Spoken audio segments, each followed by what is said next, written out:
Қадірменді оқырман, парақшаға тіркеліп, пікір қалдыруды ұмытпаңыз.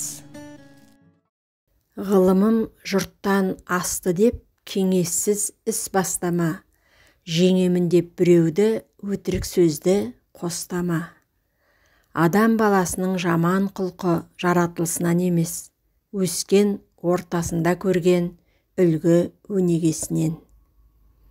Ақылы тар адам өз пікірін өзгеге таңуға бейім болады. Бөрінің артынан бөлтірік ақылды болғандықтан ермейді. Бір тәуекел бұзады мың қайғының қаласын. Бір жақсы сөз жазады мың көңілдің жарасын. Өз тағдырына риза болмағандар басқаның бақытын қызғанады. Көрікті әйелді көргенде еркектер, ал көріксіз әйелді көргенде әйелдер мәз болады.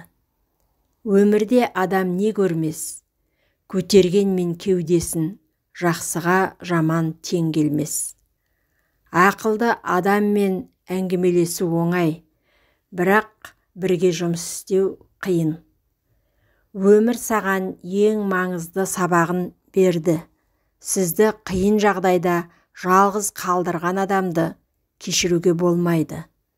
Ол сізді тағы да алдауға дайын.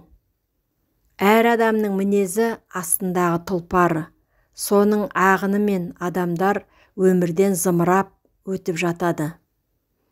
Бақыттың қонғанын білмейсің, ұшқанын әркім көреді. Арғымаққа міндім деп, артқы топтан адаспа.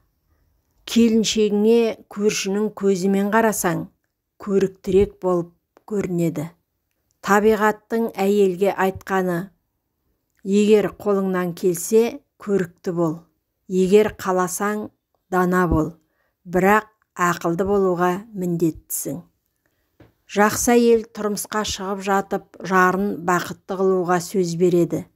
Ал жаман әйел өзін бақытты еткенді. Бөтенге шексіз сеніп қалудан сақтан. Дос деп құрмет тұтып жүрген адамыңның өзі сені сатып кетуі мүмкін. Достарының сәтсіздіктеріне әркім көңіл айтып, аяныш білдіре алады. Бірақ досының жеткен жетістіктеріне қуана алатын адам кемде кем. Үнемшілдік сараңдық емес. Олай ойлайтындар табысынан шығысы көптер. Қиындықтан құтқаратын ең соңғы амал ол сабыр мен табандылық.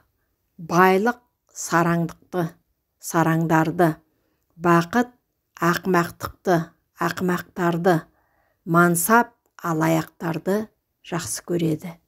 Қызды бүгінде шеше тәрбиелемейді, көше тәрбиелейді.